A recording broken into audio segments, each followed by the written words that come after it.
If you've ever looked at your photo and thought, I know this could be better, I'm just not sure what it needs, I want you to know that's incredibly common. When you're learning photography and starting to get images you like, one of the biggest wow factors is composition. So if you want to take your images up a notch in impact, learning to leverage good composition is vital. And here's the good news. Composition is simple once you see it, and it's not really about memorizing rules. Most photography education teaches composition like a checklist, rule of thirds, leading lines, symmetry.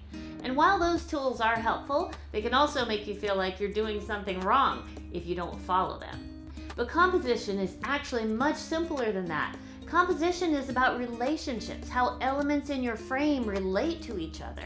So instead of memorizing rules, I want to help you learn how to see composition.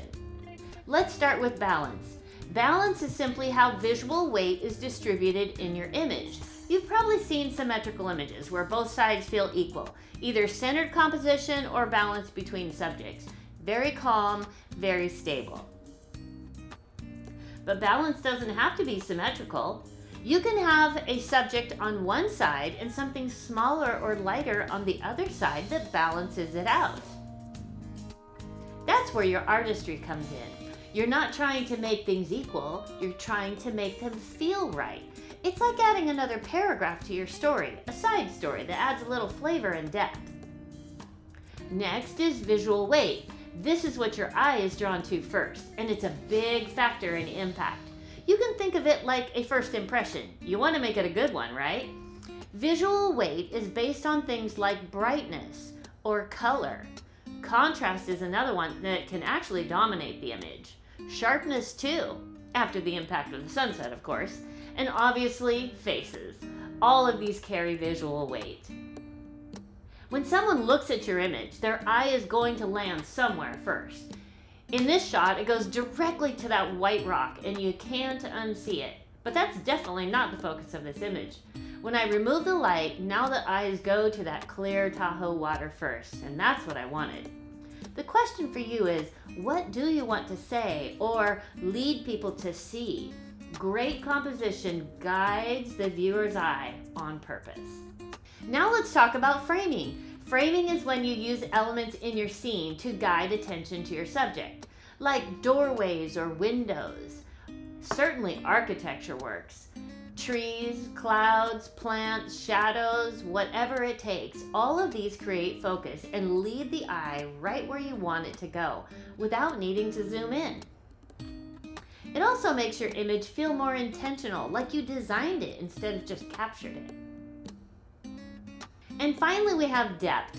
This is one of the easiest ways to make your images feel more dynamic. Instead of just photographing your subject, think in layers, like foreground and middle ground and background. When you add depth, your image starts to feel more immersive, like you can step into it or swim into it. This is one of the reasons I love wide-angle lenses personally. It makes it so easy to get that immersive feel of being there, from right in front of you to as far as you can see. We'll be learning a lot of other techniques very soon that add to the depth of your images, like aperture, focus, lens, focal length. Stay tuned for Tech Month coming soon.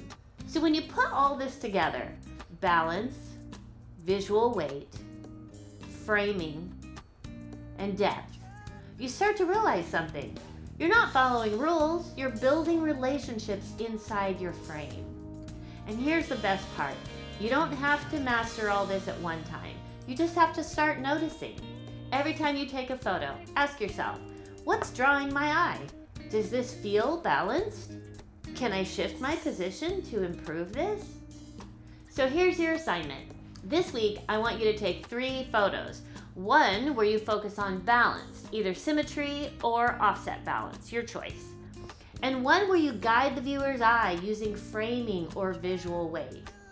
And then one where you add depth with layers using the foreground, midground, and background. Don't overthink it, just explore. I'll see you back here next weekend with an amazing visual tool to help you with composition, one you will use forever once you see it and have it in your mind's eye. Until then, keep learning to see and create beautiful art.